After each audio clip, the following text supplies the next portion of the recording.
심은 대로 거둔다는 제목으로 말씀을 나누겠습니다. 우리 한국에 널리 알려진 속담이 콩 심은 데 콩 나고 팥 심은 데 팥 난다는 말입니다. 적게 심는 자는 적게 거두고 많이 심는 자는 많이 거두게 된다는 말이 있습니다. 우리 정신적인 세계도 동일합니다.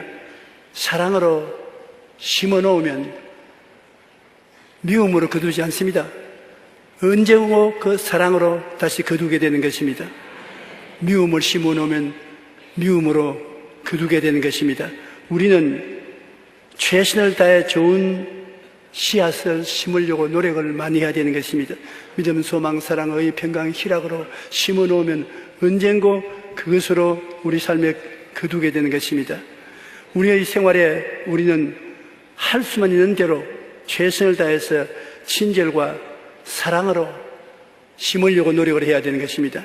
조건 없는 친절과 사랑을 베풀어 놓으면 당장은 거두지 않더라도 세월이 지나고 난 다음에는 그 사랑을 내가 거두게 되는 것입니다.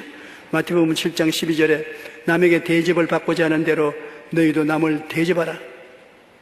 내가 대접을 해놓으면 대접을 받게 되는 것입니다. 내가 전혀 대접은 하지 않고 대접받기만 원하면 실망하게 될 것입니다. 로마서 12장 15절로 17절에 즐거워하는 자들과 함께 즐거워하고 우는 자들과 함께 울라. 서로 마음을 같이하며 높은 데 마음을 두지 말고 도리어 낮은 데 취하며 스스로 지혜 있는 취하지 말라. 아무에게도 악을 악으로 갚지 말고 모든 사람에게 선한 일을 도모하라. 함께 즐거워해주고 함께 울어주고 도움을 베풀어주면 그것이 반드시 돌아오는 것입니다. 그 우주의 법칙이 그렇게 되어 있기 때문인 것입니다. 오스트라리아에 가면 부메랑이라는 무기가 있습니다. 이렇게 나무로서 휘어져서 만드는 것인데 새들이 앉아있으면 탁 던지면 휘 날라서 새를 때려놓고 난 다음 그건 도로 돌아와요. 부메랑이라고. 던지면 도로 돌아온다. 우리의 삶에 우리가 남에게 베푸는 것이 부모랑이 되어서 우리에게 꼭 돌아오는 것입니다. 갈라디아서 6장 7절로 9절에 사람이 무엇으로 심든지 그대로 거두리라. 좋은 것만 돌아오고 안 좋은 것은 안 돌아올 것이다. No way. 좋은 것도 돌아오고 나쁜 것도 돌아오는 것입니다. 자기의 육체를 위하여 심는 자는 육체로부터 썩어질 것을 거두고 성령을 위하여 심는 자는 성령으로부터 영생을 거두리라. 우리가 선을 행하되 낙심하지 말지니 포기하지 아니하면 때가 이르매 거두리라. 누가복음 6장 38절에 주라 그리하면 너희에게 줄 것이니 곧 후회되어 누르고 흔들어 넘치도록 하여 너희에게 안겨주리라. 이거 꼭 어머니가 딸내미에게 해주는 것 같아요. 나는 이것을 보았기 때문에 우리 어머니가 누님이 친정에 왔다가 집으로 돌아갈 때 그때는 양식이 부족할 때니까 쌀이나 보리를 이런 포대기에 넣어서 주는데 내가 보니까 꼭 어머니가 넣어가 흔들어가지고서 눌러가지고서 흔들어가지고서 눈을 칸짝칸짝 그러면서 나보고는 그 아버지에게 말하면 가만 안 준다. 나중에 아무것도 내가 못 받을 것이다. 아버지에게 절대 말하지 마라. 나 안 한다. 말 안 할게. 그런데 우리 아버님이 천당 가셨으니까 지금은 말합니다. 내가 그때 어릴 때, 친정에 오면 친정 어머니가 저렇게 해주는구나. 근데 제가 깜짝 놀란 것은 성경에 하나님이 우리에게 그렇게 해준다고 했었습니다. 그러면 하나님이 우리에 대한 얼마나 따뜻한 사랑, 자상스러운 사랑을 가지고 있다는 것을 느낄 수가 있는 것입니다. 주라 그리하면 너희에 줄 것이니 곧 후회되어 누워서 흔들어 또 넘치도록 해서 안겨주리라. 한번 따라 말씀하세요. 내 아버지 하나님 이렇게 좋은 하나님인 줄 몰랐습니다. 너희가 헤아리는 그 헤아림으로 너희도 헤아림을 도로 받을 것이라고 말씀을 하고 있는 것입니다. 아브라함과 멜기세덱에 대한 이야기는 우리에게 가르쳐 주는 점이 많습니다. 아브라함은 여러분 갈대아 우르에서 가나안으로 왔는데 얼마나 하나님이 축복을 해주셨는지, 한 집에 사병을 318명을 거느리고 있었습니다. 300명이 넘는 사병을 30세 때 밥 먹이고 옷 입히고 거느리고 있었다니, 하나님이 보통 축복을 주어서는 그렇게 할 수 없는 것입니다. 자기 고향도 아닌 객지에 와서 300명이 넘는 사병을 거느리고 있었습니다. 그런데 조카는 소돔과 고모라 타락한 도성으로 내려가서 살다가 전쟁이 일어나서 그돌라오멜 왕국의 연합군에게 소돔 고모라 성이 무너져서 전부 다 포로로 잡혀갔습니다. 그 말을 들은 아브라함이 자기 군대를 동원해서 그돌라오멜 왕과 그 연합군을 공격을 해서 이겼습니다. 왜 이겼느냐? 빽이 있기 때문에 이긴 것입니다. 우리 예수 믿는 사람은 안 보이는 빽이 바로 아버지와 아들과 성령 삼위일체 하나님이 아니신 것입니까? 북한이 우리 한국에 손을 안 건드리는 게 좋습니다. 왜냐? 외국 사람들이 한국에 와서 가장 인상 깊은 것이 뭐냐 물으면, 인상적인 것은 어느 곳에 가도 교회가 있다. 오른쪽에 봐도 십자가 있고 왼쪽에 봐도 십자가 있고 시내에 들어가서 봐도 십자가 있고 동리를 지나가다도 보고 십자가 있고, 이 세상에 이렇게 십자가 많은 나라는 처음 봤다. 그만치면 우리 한국의 교회가 잘한다 못한다 해도 한국 사회에 끼친 영향력은 절대적인 것입니다. 이렇게 빽이 많은데 잘못 건드렸다가는 큰일 나지요. 하나님이 눈에 안 보이지만은 하나님은 폭우와 같아서 뒷바람이 불어서 성도들과 함께 나가면 안 날아갈 것이 없는 것입니다. 아브라함이 불과 300명의 군대밖에 없었지만 그돌라오멜 왕과 그 군대에게 소돔과 고모라 두 나라 군대가 이기지 못한 것을 318명을 데리고 간 아브라함이 이겼습니다. 그래서 그걸 쳐 물리치고 조카를 구출해내고 잡혀가는 포로들을 다 잡아서 들어오니까 소돔과 고모라 왕이 영접을 하고 살렘은 멜기세덱의 떡과 포도주를 가지고 나와서 그는 지극히 높으신 하나님의 제사장이었는데 그 아브라함에게 축복하여 이르되 천지의 주제이시여 지극히 높으신 하나님이여 아브라함에게 복을 주옵소서. 너희 대직을 내 손에 붙이신 지극히 높으신 하나님을 찬송할지로다. 이 살렘 왕 멜기세덱이라는 분은 태어난 것도 없고 죽는 날도 없고 어머니 이름도 모르고 아버지도 모르고 자관 그 지역에 어떻게 됐든지 하나님이 세운 제사장으로서의 임금이 되어서 있었습니다. 우리 도저히 몰라요. 다른 목사님께 찾아가서 보시죠. 다른 목사도 몰라요. 성경에 살렘 왕은 그 자리에 그냥 있었다는 것입니다. 이름이 살렘은 평강의 왕이고 살렘 왕은 예수 그리스도를 모형하는 사람으로서 하나님이 내세운 제사장이 되었는데, 이분이 아브라함에게 와서 전쟁에서 돌아오니까 성찬을 했어요. 포도주와 떡을 주고서 하나님 이름으로 축복을 해주니까 아브라함이 자기가 전쟁에서 이겨서 따서 가져온 재물의 11조를 하나도 남김없이 이 사람에게 다 준 것입니다. 환영하러 나온 살렘 왕 멜기세덱에게 11조를 바쳤는데 히브리서 7장 1절로 3절에 신약 성경에 다시 살렘 왕 멜기세덱에 대해서 이야기를 하고 있는 것입니다. 이 멜기세덱은 살렘 왕이요 지극히 높으신 하나님의 제사장이라 여러 왕을 쳐서 죽이고 돌아오는 아브라함을 만나 복을 빈 자라. 아브라함이 모든 것의 10분의 1을 그에게 나누어 주니라. 그 이름을 해석하면 먼저는 의의 왕이요 그 다음은 살렘 왕이니 곧 평강의 왕이요 아버지도 없고 어머니도 없고 족보도 없고 시작한 날도 없고 생명의 끝도 없어 하나님의 아들과 닮아서 항상 제사장으로 있느니라. 제일 처음에 이 말을 읽고 난 다음에 성경을 적을 때 실수를 했지 않느냐 그렇게 생각했었습니다. 이런 법이 어디 있습니까? 아버지도 없고 어머니도 없고 태어난 것도 없고. 그러나 이 신비한 사람이 중동에서 살아난 것은 틀림이 없습니다. 하나님 아버지가 세워서 제사장으로 삼았는데 문제는 이 사람이 아브라함에게 축복을 하나님을 대신해서 주고 이 사람에게 11조를 멜기세덱에게 다 바쳤다는 것입니다. 그러므로 11조는 아브라함 때부터 시작해서 하나님께 드린 것입니다. 만물이 다 하나님 것이니 하나님 주권하에고 하나님 것 중에 10분의 1은 하나님이 용호한다는 것을 보여주고 있는 것입니다.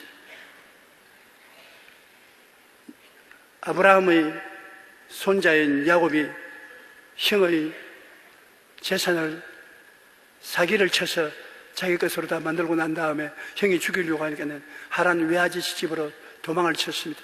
가다가 중동에 잠이 들었는데 꿈에 하나님이 자기 위에 오르락내리락 하는 것을 보고 그는 하나님께 서문을 했습니다. 하나님, 나와 함께 계셔서 내가 가는 이 길에서 나를 지키시고 먹을 떡과 입을 옷을 주시어 내가 평안히 아버지 집으로 돌아오게 하시오면 야훼께서 나의 하나님이 되실 것이요 내가 기둥으로 세운 이 돌이 하나님의 집이 될 것이요 하나님께서 내게 주신 모든 것의 10분의 1을 내가 반드시 하나님께 드리겠나이다.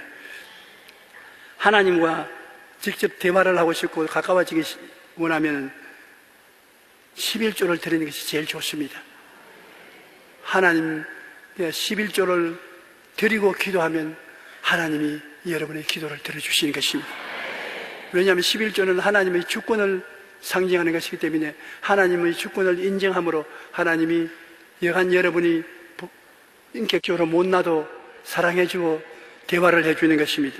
말라기 3장 10절에 만군의 야훼가 이르노라 너희 온전한 11조를 창고에 들여 나의 집에 양식이 있게 하고 그것으로 나를 시험하여 내가 하늘 문을 열고 너희에게 복을 쌓을 곳이 없도록 붙지 아니하거나.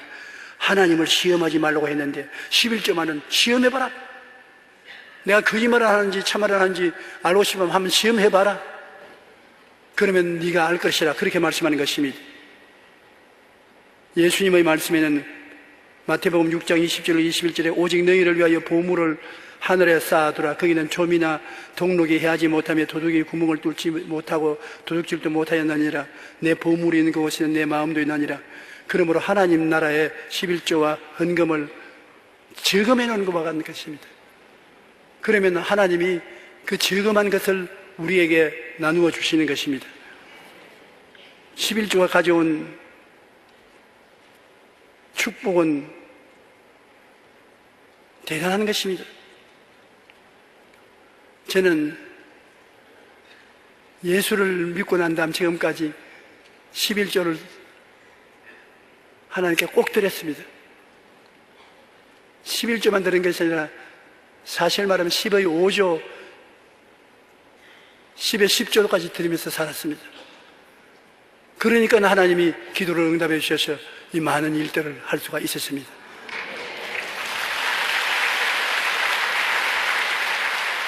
고린도후서 9장 6절로 9절에 보면은 이것이 곧 적게 심는 자는 적게 거두고 많이 심는 자는 많이 거둔다는 말이로다. 각각 그 마음에 정한 대로 할 것이요 인색하려거나 억지로 하지 말지니 하나님은 즐겨내는 자를 사랑하시느니라. 하나님이 능히 모든 은혜를 너에게 넘치게 하시나니 이는 너희로 모든 일에 항상 모든 것이 넉넉하여 모든 착한 일을 넘치게 하려 함이라. 기록된 바가 흩어 가난한 자들에게 주었으니 그 의가 영원토록 있느니라 함과 같으니라. 잠언서 3장 9절로 10절에 내 재물과 내 소산물의 처음 익은 열매로 야훼를 공경하라. 그리하면 내 창고가 가득히 차고 내 포도즙 틀에 새 포도즙이 넘치리라. 하나님을 물질로 섬기면 하나님이 물질로 부모랭 돌아오게 해주시는 것입니다. 돌아올 때는 그냥 돌아오는 것이 아닙니다. 담아서 흔들어서 눌러서 넘치게 해서 옛다 가져가라. 그러므로 여러분 마음에 그런 꿈을 가지십시오. 하나님은 여러분이 제시한 그릇에 넘치도록 하신다는 것을 보고 그것을 믿고 하나님 내게 복 주신다고 말하면 너 본대로 될지어다. 내 믿은 대로 될지어다. 내 말한 대로 될지어다. 제 말 한마디 귀로 듣고 한 귀로 잊어버리면 안 돼요. 꼭 실천해 보십시오. 하나님께서 여러분을 물질적으로 부족함이 없도록 만들어줘야 되는 것입니다. 여러분, 우리나라가 이처럼 급속도로 발전하고 향상하는 것은 우리나라에 그리스도가 와 계시고 교회들이 하나님께 11조와 헌금을 드려서 하나님의 사업을 위해서 열심히 일했기 때문에 그렇게 된 것인 것입니다. 돌려준 것은 얼마나 좋습니까? 하나님께서 11조를 통해서 우리에게 복을 주신 사실을 우리 주위에 볼 수 있습니다. 참 좋은 화장품 대표 김광석 장로님의 간증해 보면 말라기 3장 16절의 말씀을 읽고 10의 2조를 드리기로 결심했습니다. 사업이 여의치 않던 때에 쉽지 않은 결단이었지만 믿음으로 10의 2조를 드리는데 하나님께서 그 달의 매출액을 평소보다 8배나 많게 하셨다고 간증을 했었습니다. 일이 안 되면 안 될 때 더 많이 11조를 드려야 되는 것입니다. 대이그룹 회장인 최희승 장로님은 첫 월급을 타서 10의 3조를 내고 교회 봉사 누구보다 앞장섰던 분인데 세계 36개국에 96개의 교회를 세웠고 사업 성공과 축복받은 가정의 비결이 11조와 감사헌금에 있다고 그는 그의 자서전에 기록해 놓은 것입니다. 외국 사람들만 11조 내면 복을 받는 것이 아닙니다. 하나님께서 성경에 보면 열왕기상 17장에 보면 가뭄이 심한데 사람들이 많이 굶어 죽는데 한 여인이 하나님 앞에 간절히 기도를 했습니다. 사르밧에 사는 이 여인은 남편을 잃고 아들과 함께 살고 있었는데 가뭄으로 먹을 것이 없어서 마지막 한 움큼의 떡가루를 가지고 기름에 섞여서 떡을 구워 먹고 죽으려고 했는 것입니다. 근데 하나님께서 엘리야에게 엘리야야, 가뭄에 먹을 것이 없고 처참하지 않느냐? 그렇습니다. 그러니 내가 너에게 배는 굶지 않게 만들어줄 테니까 사르밧에 가라. 가면 한 과부를 시켜서 너에게 일용할 양식을 공급하게 하겠다. 그래서 엘리야가 사르밧에 와서 있으니까 한 과부가 허리가 다 굽어지고 뼈만 남은 여인이 나무를 줍고 있습니다. 그래서 이리 좀 오느라고. 그 나무를 왜 주느냐? 가뭄에 다 굶어 죽어 우리도 이제는 한 움큼 밀가루 조그마한 병에 기름밖에 없으니까 마지막 과자를 만들어서 내 아들과 내가 나누어 먹고 죽으려고 합니다. 그래, 뭐 죽고 사는 거야 네가 알아서 알겠지만은 빵을 만들어서 빵의 제일 처음 반쪽은 내게 가져오너라. 여러분 참 몰인정한 이야기 아니겠습니까?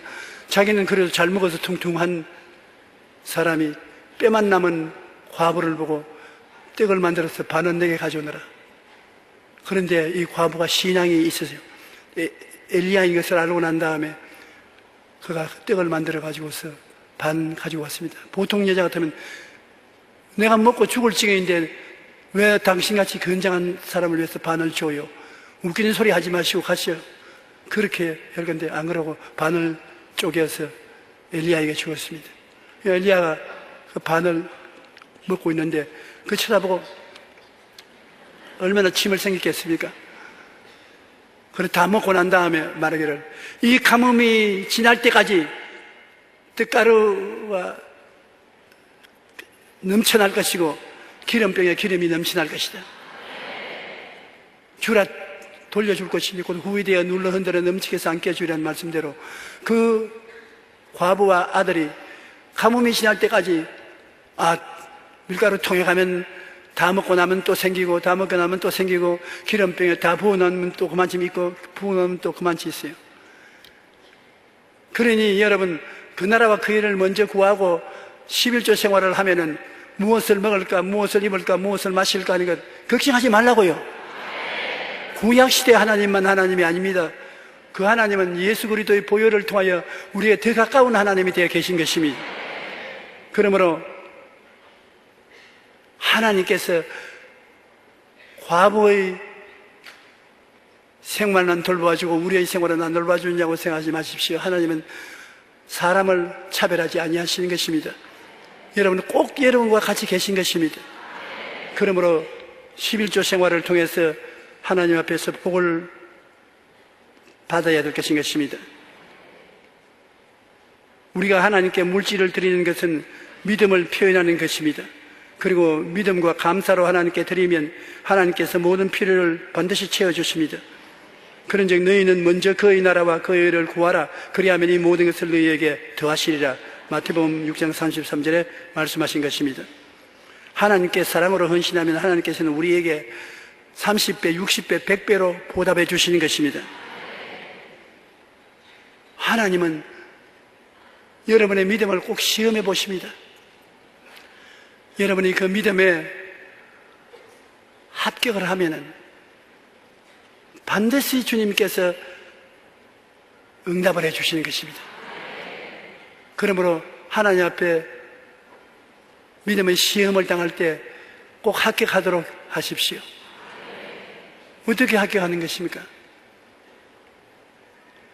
여러분, 하나님이 긍정적인 생각을 하느냐 안 하느냐를 시험해 보시는 것입니다. 나는 못해, 나는 안 돼, 나는 할 수 없어, 나는 죽었어, 하나님이 버렸어. 그렇게 하면 처음부터 낙진 것입니다. 눈에는 아무 정이 안 보이고 귀에는 아무 소리 안 들리고 손에 잡히는 게 없어도 나는 하나님이 계시니 까딱없다. 예수님이 보혈을 흘려서 나를 사랑해 주시니 까딱없다. 성령이 계시니 두려워할 것 없다. 하나님이 계심으로 나는 모든 일에 넉넉히 이길 수 있다. 신념을 가지시기 바랍니다. 마음에 긍정적이고 내일은 오늘보다, 다음은 금년보다, 명예는 금보다 좋아진다. 난 나빠지지 않는다. 하나님이 계심으로 더 좋아진 생활을 한다. 긍정적인 희망을 가지고, 꿈을 가지고, 그 다음에 믿음을 튼튼히 가지십시오. 믿음은 바로 실력인 것입니다. 낙심하여 뒤를 돌아가지 않도록 믿음으로 받침을 때를 딱 하고 믿고, 그리고 입으로 시인하십시오. 할 수 있다, 하면 된다, 해보자. 나는 축복받은 사람이다. 은혜를 받은 사람이다. 하나님 빼기로 나와 함께 계신다. 입으로 시인하십시오. 그래 시험에 합격하면 여러분은 반드시 하나님이 살 것이 없도록 부어주시는 것입니다. 우리 예수 믿는 사람이 무엇을 먹을까, 무엇을 입을까, 무엇을 마실까, 이거 근본적인 문제가 해결 안 되어서 낙심을 하면 부끄러운 일이고 하나님도 기뻐하지 아니하시는 것입니다. 하나님은 여러분 보고 모든 일에 항상 모든 것이 넉넉하여 모든 착한 일을 넘치게 하려 함이니라.